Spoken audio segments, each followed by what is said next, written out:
사무엘하서입니다. 사무엘하서 11장 2절부터 5절까지 보겠습니다.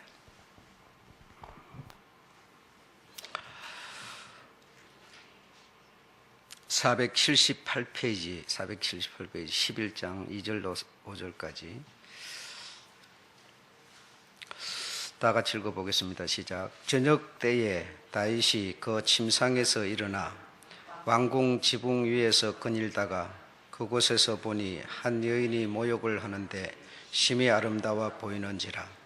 다윗이 보내어 그 여인을 알아보게 하였더니 고하되 그는 엘리압의 딸이요 햇사람 우리아의 아내 바세바가 아니니까. 다윗이 자기를 보내어 저를 자기에게로 데려오게 하고 저가 그 부정함을 깨끗게 하였으므로 더불어 동침함에 저가 자기 집으로 돌아가니라. 여인이 잉태함에 보내어 다윗에게 고하여 가로되 내가 잉태하였나이다 하니라. 아멘. 오늘은 햇사람의 아내 우리아의 아내 햇사람이 우리아고 우리아의 아내 바세바에 대해서 말씀을 드리겠습니다.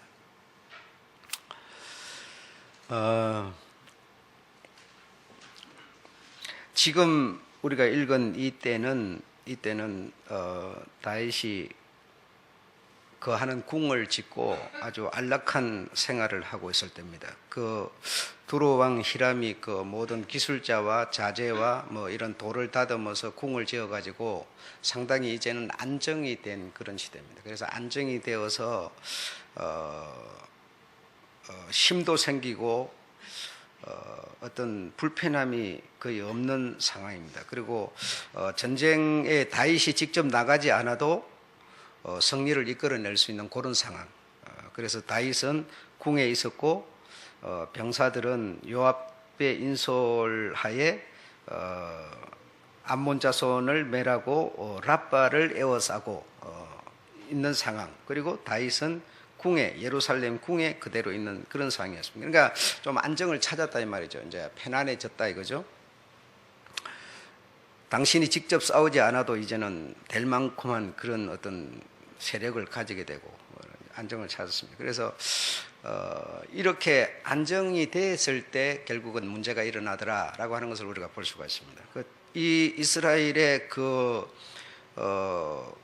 이스라엘이 이 어떤 문제가 생기고 뿌리가 흔들리고 하는 기초가 바로 오늘 우리가 읽은 본문 여기서부터 시작하는 겁니다. 그래서 그 하나님이 함께해서 그 왕국을 세우고 나라를 세우고 완전한 나라가 되고 이래 했는데 그 뿌리부터가 이제 흔들리기 시작한 게 바로 오늘 이 본문에서부터 시작하는 거다 이거죠. 본문에서.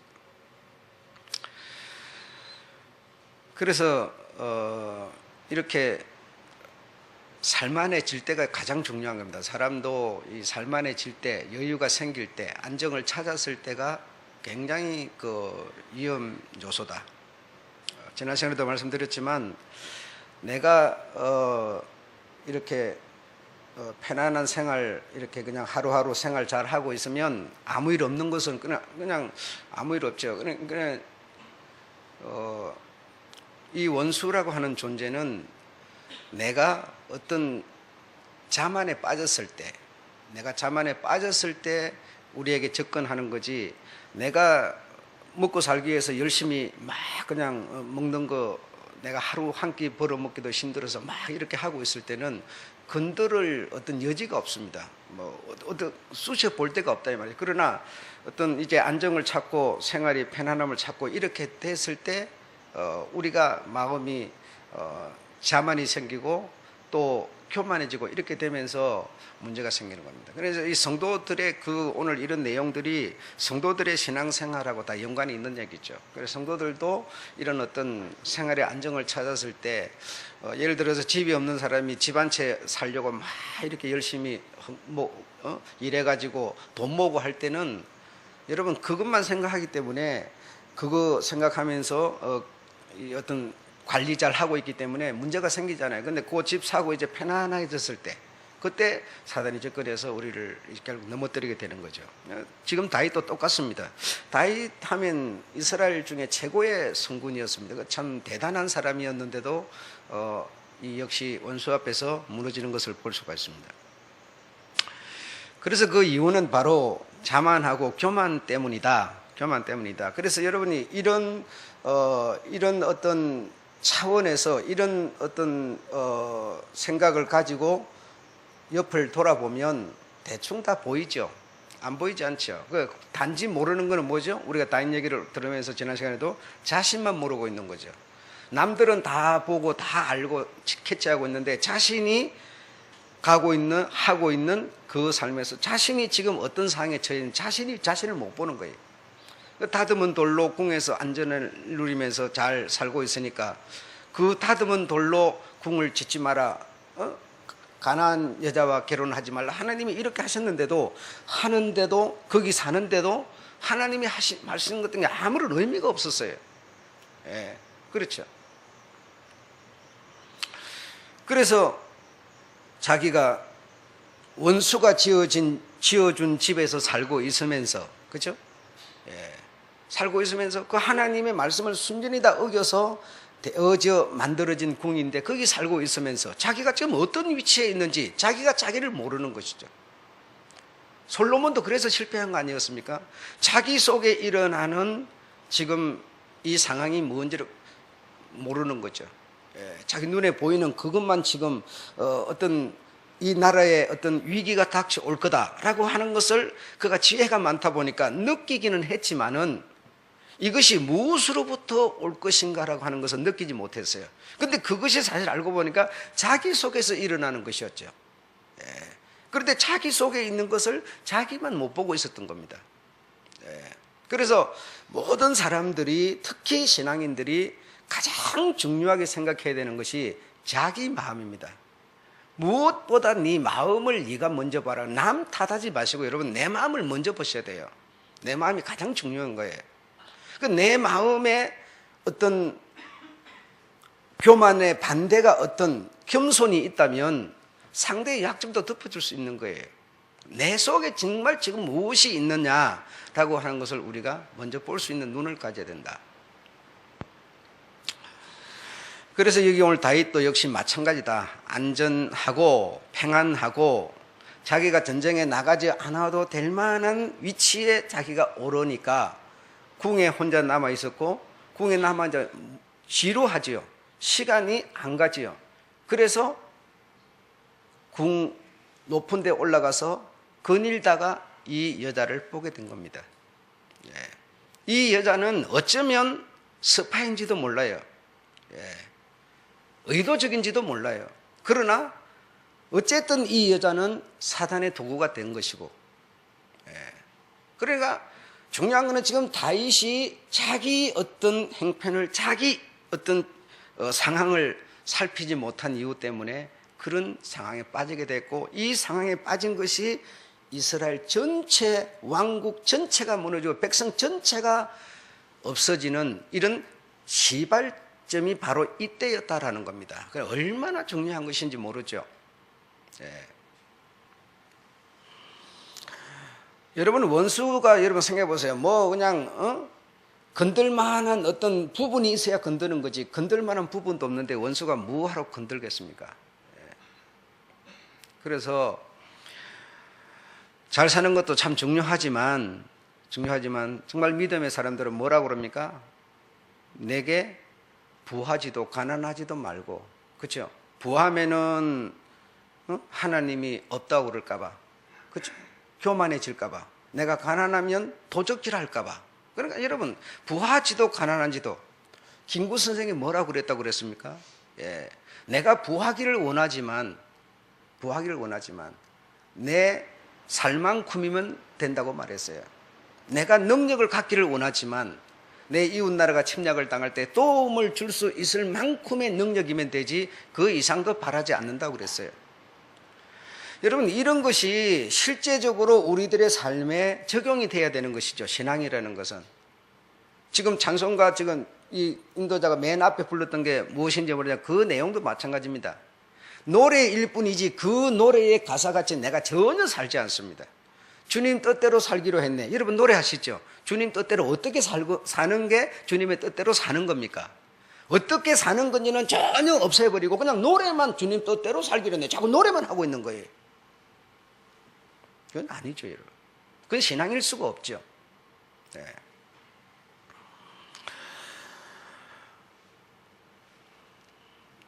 이 헷족속이라고 하는 것은 헷족속, 특히 7족속 중에 첫 번째 등장하는 족속 이름이 헷족속입니다. 신명기 7장 1절에 보면 헷족속, 기르가스 족속 하면서 7족속이 있는데 그 첫 번째 족속이 헷족속인데 가나안 중에서도 가장 핵심 막강한 족속입니다. 가장 막강한 세력입니다. 이 세력 헷족속이 여러분이 들어서 아시지만 에볼라 왕국, 다음에 장자의 나라를 세웠는데 그 나라를 무너뜨린 족속이 바로 헷족속이었습니다. 지금 이 가장 이스라엘 중에서 강한 성군이라고 하는 다윗을 무너뜨리는 족속이 바로 헷족속입니다. 얼마나 무서운 족속인지 모릅니다, 여러분. 뿐 아니라 이삭의 장자가 누구입니까? 에스입니다. 에스라고 하는 장자를 무너뜨린 자도 역시 이 헷족속입니다. 헷족속의 여자, 가나안 여자를 얻었더니 그 헷족속의 가나안 여자가 부모를 기쁘게 하지 못함으로써 장자권을 동생에게 넘겨주는 사고가 발생하는 이 엄청난 그 어떤 정말 특별히 이 사단이 끼어들어서 큰 어떤 변화와 어떤 이 길을 완전히 바꿔버리는 그런 일들을 하는데 이 7족속 중에 특히 이 헷족속을 사용했더라고 하는 것을 우리가 볼 수가 있습니다. 그리고 또 헷족속 그 야곱의 12아들 중에 넷째 유다라고 하는 아들, 그 유다를 통해서 그 씨가 흘러내려가게 되는데 그 유다의 그 어떤 유다가 결혼한 여자가 또 역시 헷족속이었어요. 그래서 유다까지도 무너질 수 있는 상황으로 몰아갔지만 하나님이 정말 그 유다를 이렇게 건져주는 그런 내용이 또 있습니다. 그러니까 이 헷족속, 그 헷족속 중에 오늘 이 밧세바, 이가 다윗의 목전에서 다윗이 충분히 볼 수 있는 곳에서 어두워지기도 전에 주변 사람들이 볼 수 있는 그런 상황에서 알몸을 내놓고 목욕을 함으로써 다윗을 유혹한 겁니다. 그래서 그 밧세바 이 헷족속 이 여자는 어쩌면 의도적이었다라고 볼 수 있습니다. 그 다윗 하나를 잡는 것은 결국 뭡니까? 이스라엘 나라 전체를 무너뜨리는 것이 되는 거고, 그래서 결국 그로 인해서 다윗 집안에는 어떤 일이 생깁니까? 자식들 간에 칼이, 다시 말하면 죽음, 싸움, 전쟁이 끊어지지 않을 것이라고 하나님이 선지자를 통해서 말씀하게 되는 것이죠. 그러니까 한순간에 그 어떤 자신을 돌보지 못하고 자신을 보지 못한 이유 때문에 이런 어마어마한 큰 문제가 발생할 수 있다는 것이죠. 그래서 이 밧세바의 남편은 여러분이 알다시피 우리야라는 장군인데, 이 사람도 헷족속인데 이 이스라엘에 기순해가지고 준장수, 요압 아래 준장수로 전 전쟁터에 나가 있습니다. 전쟁터에 나가 있는 그런 상황이었는데,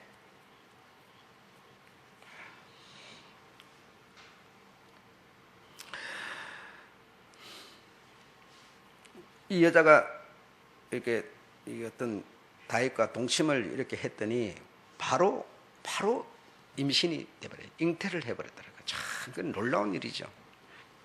정말 그의 어떤 간절한 꿈이 이루어지는 그런 순간이 만들어진 겁니다. 그래서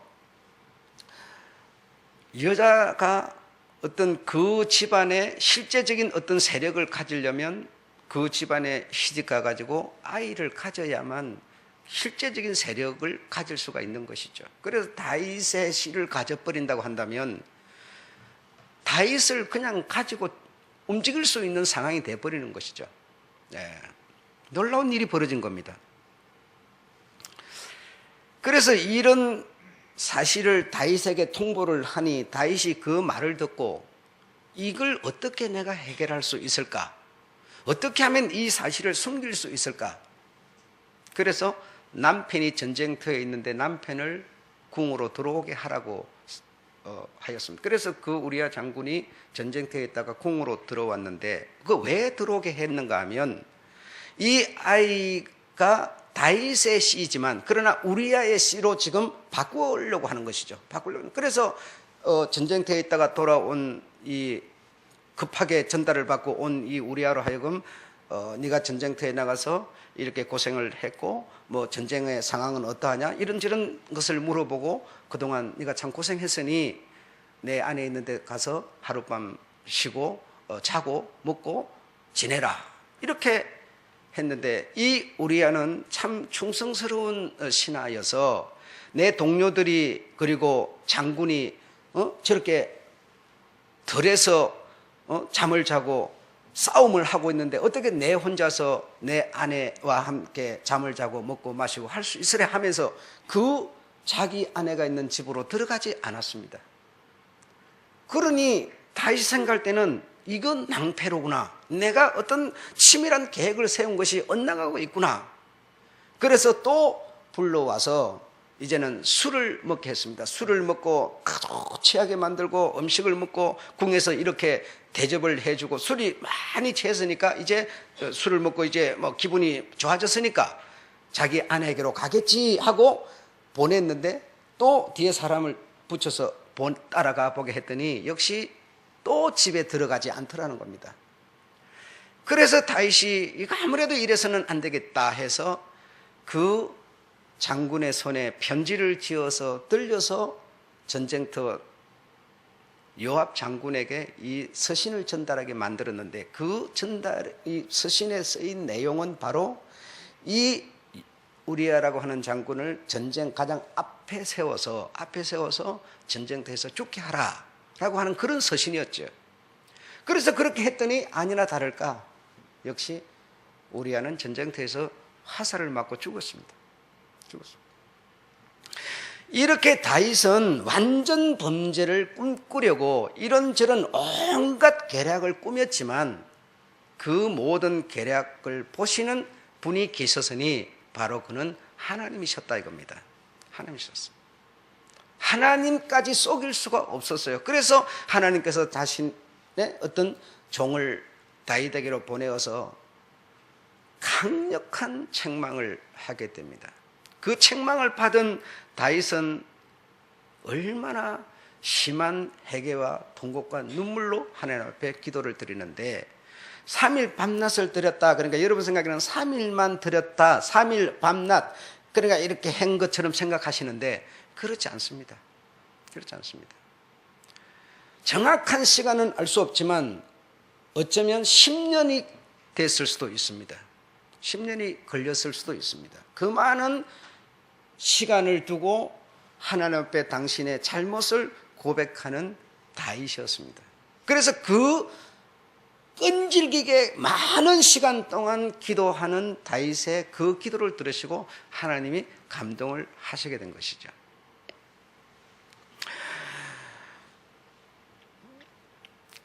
역대기 3장 5절에 보면 이 바세바라고 하는 여자가 아이를 낳는데 몇 명을 낳는가 하면 4명을 낳았습니다. 우리는 지금 솔로몬 하나만 낳은 줄로 알고 있지만 그렇지 않고 이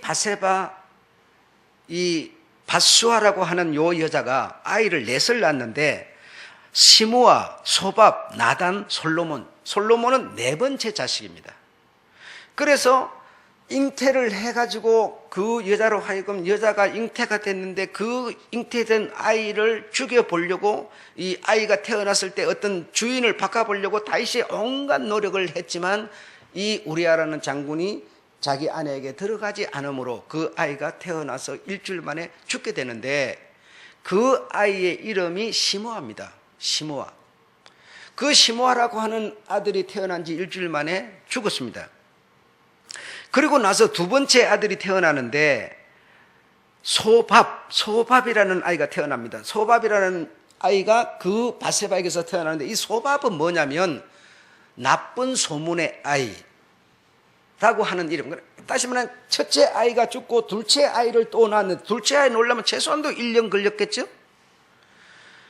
바로 임신했다 하더라도 1년은 걸렸을 거 아닙니까? 그래, 그 아이를 낳았는데 이름을 소밥이라 지어서, 나쁜 소문의 아이. 다시 말하면 내가 하나님께 잘못을 해가지고 나쁜 소문이 내 행편이 되었다. 그래서 아이가 태어난, 이 여자로 말미암아 태어난 아이의 이름을 소밥이라 한 것은 이 여자와 나 사이에 태어난 아이 자신의 그 심정을 그 아이 이름에 담아서 소밥이라 했다 이 말이죠.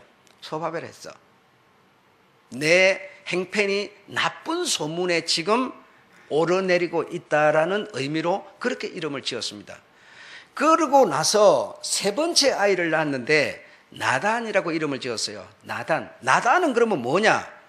통곡의 눈물이라는 뜻입니다. 나단, 통곡의 눈물이라고 하는 이름의 이름을 그 셋째 아이에게 이름을 짓게 되는 겁니다. 그러니까 둘째 아이 놓더라도 1년 걸렸을 거고, 또 하나 낳았으면 그것도 1년은 걸렸을 겁니다. 그 많은 시간 동안에 다윗은 어떤 행편에 있었느냐? 회개하고 통곡하고 있었다는 겁니다. 단 3일만 한 게 아니었어요, 여러분. 이건 지금 우리에게 하나님은 뭘 가르치려고 하는 거냐? 신앙을 가르치려고 하는 거예요. 신앙을. 우리는 3일 밤낮 기도했다니까 그래서 3일 밤낮만 한 것으로 이렇게 알고 있지만, 이 다윗에 대한 내용을 성경 여기저기 있는 어떤 역대 어떤 그 나라의 어떤 이런 스토리를 다 종합해서 찾아보면 다윗은 긴 시간 동안 하나님 앞에 인정을 받는 그날 순간까지 끊임없는 기도와 자신의 잘못을 회개하고 통곡하고 있는 이 내 어떤 행편을 하나님 앞에 끊임없이 구하는, 구하라 찾으라 두드려라, 한 번 구했다고 하나님이 덜렁 한 번에 줍니까? 그 앞에 무슨 얘기 합니까? 거듭 구하라. 네가 배고프면 양식이 있는 자에 가서 대문을 계속 두드려라. 그러면 그 자가 귀찮아서 내 줄 때까지 뭐하라? 두드려라 그랬어요. 이거 뭘 가르치는 겁니까? 신앙을 가르치는 거예요. 여러분, 우리는 몇 번 딱 해보고 안 되면 딱 종쳐버리죠. 그건 신앙이 아니세요, 여러분. 내가 이제 장로 됐고 안수집사 됐고 그러니까 내가 이제 권사 됐고 그러니까 지금까지 잘했으니까 이런 직분 큰 거 달았으니까 이제는 좀 적당히 해도 되겠지. 여러분, 하나님은 그런 사람 보지 않아요. 예. 그러면 그런 큰 직분 갖는 것이 잘했으니까, 오래 했으니까 준 거 아니겠습니까? 달았으니까, 이제 그 어떤 메달 달았으니까, 이제 나는 이렇게 이만큼 했으니까, 이만큼 해서 교회도 세웠으니까, 그걸 하나님이 신앙으로 보겠습니까? 하나님이 나를 인정하여 하나님의 나라로 구원의 자식으로 불러드릴 때까지 이 다윗은 하나님이 알았다, 너의 회개의 통곡의 기도를 내가 들으마 하는 그 순간까지 1년이든 2년이든 정확한 시간은 알 수 없지만 첫째, 둘째, 셋째 아이의 이름을 보고 이 다윗은 어떤 상황으로 신앙을 하고 있었는가를 우리는 오늘 여기서 배우는 거예요. 그리고 넷째 아들을 낳았는데 이름을 솔로몬이라 했는데, 솔로몬이 뭡니까? 평강의 왕이라는 뜻이죠.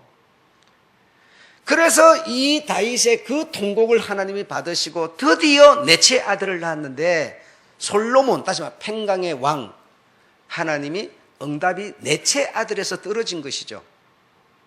넷째 아들에서 떨어졌지만 그도 역시 자신 속에 잉태하고 있는 교만에 어떤 힘을 느끼지 못해서 또 하나님이 원치 않는 길을 가고는 있지만, 이렇게 내 아들 그 여자와 자기 사이에 긴 시간을 두고 그는 당신의 허물과 잘못을 하나님 앞에 고백하면서 신앙을 만들어가고 있는 모습을 우리에게 말씀하고 계시는 겁니다. 솔로몬 하나만 바세바가 낳은 게 아니었다 이 말이죠.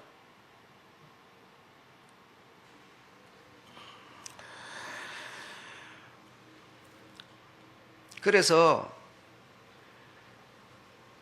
이렇게 하나님을 찾는 것은 몇 번만 내가 어렵게 살다가 계속 신앙생활 이제 부자 됐으니까 끝이 아니라 계속 거듭 우리가 하나님께 대한 우리의 소망을 저버리지 말아야 될 것을 오늘 우리 하나님께서 우리에게 가르쳐 주시는 거고요. 두 번째로는 어떤 의미가 담겨져 있습니까? 그 잘못을 함으로써 긴 시간 동안 기도하고 회개하고 통곡도 했지만, 그래서 하나님이 용서의 응답으로서 솔로몬 팽강이라고 하는 아들을 주었지만 말입니다. 주었지만 하나님이 다윗의 잘못에 무슨 해답을 주었느냐? 내 집에 칼이 끊어지지 않을 것이다, 전쟁이 끊어지지 않을 것이다 라고 하는 것이고요. 그리고 두 번째는 네 아이가 죽을 것이다. 다시 말하면 용서해 주었지만, 용서받았지만 당신이 지은 죄값은 당신이 다 뭐하고 있다? 받고 있는 겁니다. 우리는 신앙생활 하면서 어떤 생각을 합니까? 잘못하고 주님 잘못했어요. 그러면 모든 게 해결난 줄 알고 있어요. 아버지가 자식이 잘못한 것에 대한 어떤 용서를 주셨다 하더라도 내가 잘못한 것에 대한 것은 뭐죠? 내가 값을 치러야만 완전한 용서가 되는 것이라는 것을 가르쳐주고 있는 겁니다. 우리는 여러분 외발잡이에요. 정말 올바른 신앙을 두 발을 딱 주님께 탈싹하고 갖다 놓은 게 아니라 전부 우리 입장에서만 생각하는 신앙을 갖고 있을 뿐이에요. 여러분, 부모가 자식이 잘못을 했어요. 잘못을 하면 그 자식놈이 아버지 잘못했어요. 내가 어려서 철이 없어서 이렇게 잘못했어요. 아버지 용서해 주세요. 정말 마음으로 행동으로 시간을 두고 용서해 주세요. 그렇게 하면 부모는 어떻게 합니까? 알았다, 네가 깨우쳤구나, 뉘우쳤구나, 용서해 주마, 이렇게 되죠. 그러면 용서가 다 된 겁니까? 그가 세상을 살면서 해악을 저지른 것은 사법권에서 뭐죠? 그 처벌을 받아야만 완전한 용서가 되는 것이죠. 그렇지 않습니까? 부모가 여러분 주님의 백성들인데, 주님의 자식들인데 하나님 용서해 주세요. 알았어, 용서해 주마. 오케이. 그러면 다 끝나버릴 것 같으면 어떻게 죄를 지은 사람이 씻음을 받을 수가 있겠습니까?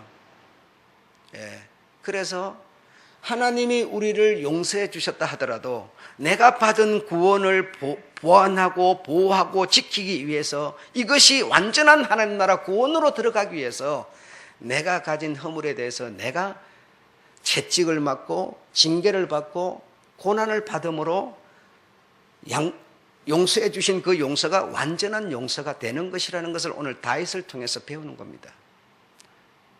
팽강을 줬으면, 용서해 줬으면 다 끝나야 되는데 그 집안에 모든, 다윗은 처가 여럿이었기 때문에 그 처에게서 난 자식들끼리 끊임없는 전쟁,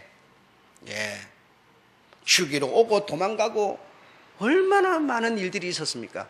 그런 자식들 간에, 남도 아닌 자식들 간의 전쟁이 끊어지지 않을 것이라고 하는, 그것을 통해서 이런 결론은 왜 나왔습니까? 당신의 잘못과 실수 때문에 나온 것이었죠. 그러니 그런 자식들의 그 어떤 공격에 고통을 받는, 쫓겨가는, 창피를 당하는 이 모든 것이 무엇이었습니까? 죄를 씻는 것들이었죠. 그렇지 않습니까? 우리는 이런 생각 없이 하나님 믿으면 그저 용서, 잘해주는 거, 이 생각만 하지만, 그런데 우리라고 하는 존재가 여러분 쉼 없이 매일같이 잘못과 실수와 허물을 쌓아안고 사는 존재들이죠. 하나님의 말씀에 하나도 적합하지 않게 살아가고 있는 것들이죠. 성경에 보면 여러분, 돼지고기 먹지 말아라, 또는 굽이 안 갈라진 거 먹지 말아라, 비늘 없는 거 먹지 말아라. 여러분, 그런데 그런 것도 하나님 우리에게 준 법인데 여러분 하나라도 지킵니까? 전혀 내 머릿속에 개념도 없습니다. 그렇죠? 그거는 아무 상관없는 겁니까?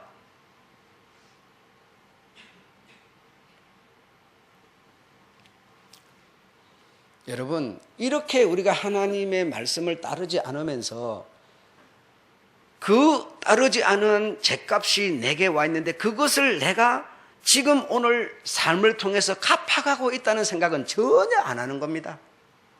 왜 하나님이 내를 이렇게 어렵게 살게 하실까? 이 생각만 하는 거예요. 자식은 부모의 하체를 보지 말아라. 부모는 자식에게 하체를 보이지 말아라 그럽니다. 하나님이 아주 싫어하는 아주 가정한 거라고 그랬어요. 그런데 우리는 뭐요? 자식 딱 때리고 목욕탕 갑니다. 그래, 목욕탕 못 가는 게 바보예요, 요즘에는. 이렇게 살면서도 이렇게 하나님의 말씀이 내 머릿속에 아무런 영향을 끼치지 못하면서도 하나님 믿는다고 그래요. 하나님 내게 복 주세요 그래요. 네가 지은 죄를 우리가 세상을 살면서 어려움으로 가난으로 어떤 고통으로 다 마음 상처로 이 전부 오늘 씻어서 구원을 완성해 가고 있다는 생각은 안 하는 겁니다. 이게 오늘 우리의 신앙생활들이에요. 여러분이 우리가 지금 신앙생활하고 살다가 이제 딱 죽으면 주님 나라로 바로 옮길 텐데 내가 받은 구원이 정말 이게 보호돼 갖고 완전해 가지고 갈 거라고 하는 확신이 우리가 있습니까? 이 신앙을 모르면 그 확신도 안 생겨요. 생길 수가 없어요, 여러분. 여러분 수요 예배 나오신 거 여러분 이거 뭔지 아세요? 사실은 고난입니다. 주님 나라 가면 우리 영혼이 온전히 구원받아서 주님 나라 딱 가면 수요 예배 나오라 하지 않습니다. 11조 내라 하지도 않아요. 여러분 11조 내는 것도 뭔지 아세요? 다 이 땅에서 우리가 고난을 당하는 거예요. 그거 안 내는 게 훨씬 더 편하고 즐거운 거예요. 봉사하는 거, 전도하는 거 모든 게 우리 주님을 따르는 고난입니다. 이 육체가 감당하는 거예요. 그래서 내가 받은 구원을 뭐죠? 자꾸 씻어내고 허물을 또 씻어내고 매일매일 우리가 감당하고 이루어가고 있는 겁니다. 그런데 우리는 예수 믿으니까 나쁜 거는 내게 전혀 안 오고 좋은 것만 자꾸 지금 이것에 내가 죄를 씻는 거는 전혀 생각 안 하는 거예요. 오늘 다윗의 얘기를 들으면서 이 다윗이 오늘 이 사건 때문에 이스라엘 나라 기둥 뿌리가 흔들려 버리는 시초였는데 이 사건 때문에 다윗은 정말 그런 자식들 간에 그리고 당신의 아이가 죽을 거라고 하는 그래서 결국 뭡니까? 첫째 아이, 둘째 아이, 셋째 아이, 넷째 아이, 솔로몬까지 다 죽었습니다. 솔로몬이 성공했습니까? 그거 실패했다고 볼 수밖에 없잖아요. 누가 살았어요? 산 자가 없어요. 그래서 참 이 사건 하나 때문에 이런 두 개의 처벌을 받음으로써 정말 신앙을 가진 그는 그의 영이 느꼈겠죠. 내가 지은 죄값을 이렇게 다 정말 이 몸으로 감당해 가고 있노라고. 그 성령의 은혜를 입은 사람들은 고백하기를 베드로전서 5장에 보면 뭐죠?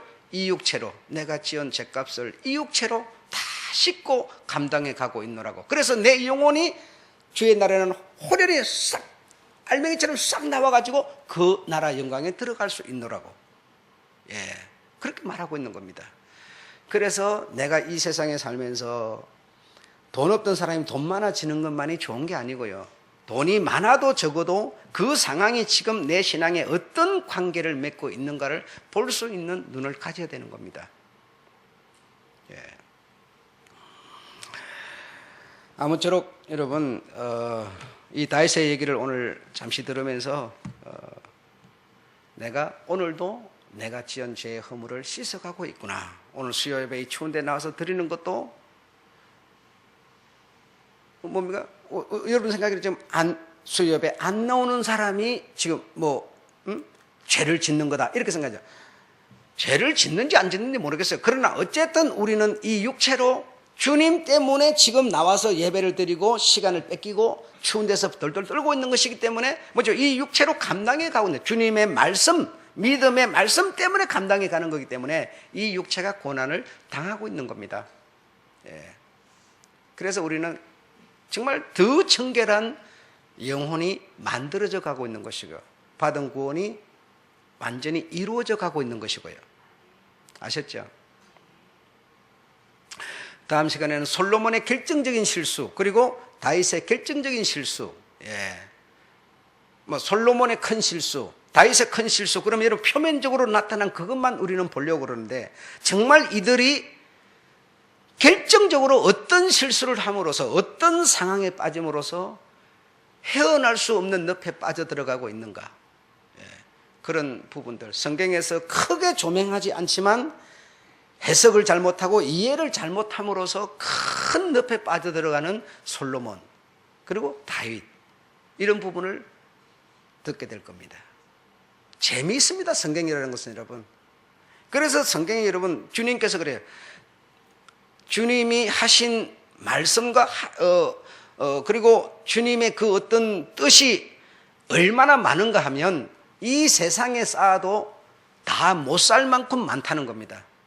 그래, 이 조그마한 성경 한 권에 여러분 하나님의 뜻이 다 들어요. 그래, 우리가 크게 부각되지 않는 부분인데 그 어마어마한 내용들이 사실은 다 들어있는데 우리는 그런 것을 보지 못할 뿐인 것이죠. 찾지 않는 것이죠.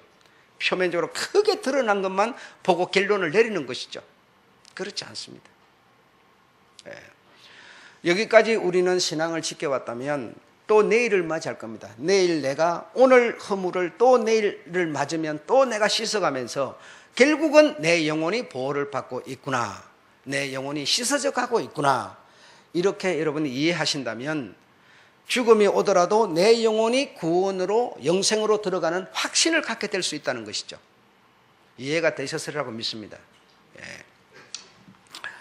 찬송 한 장 부르고 마치겠습니다.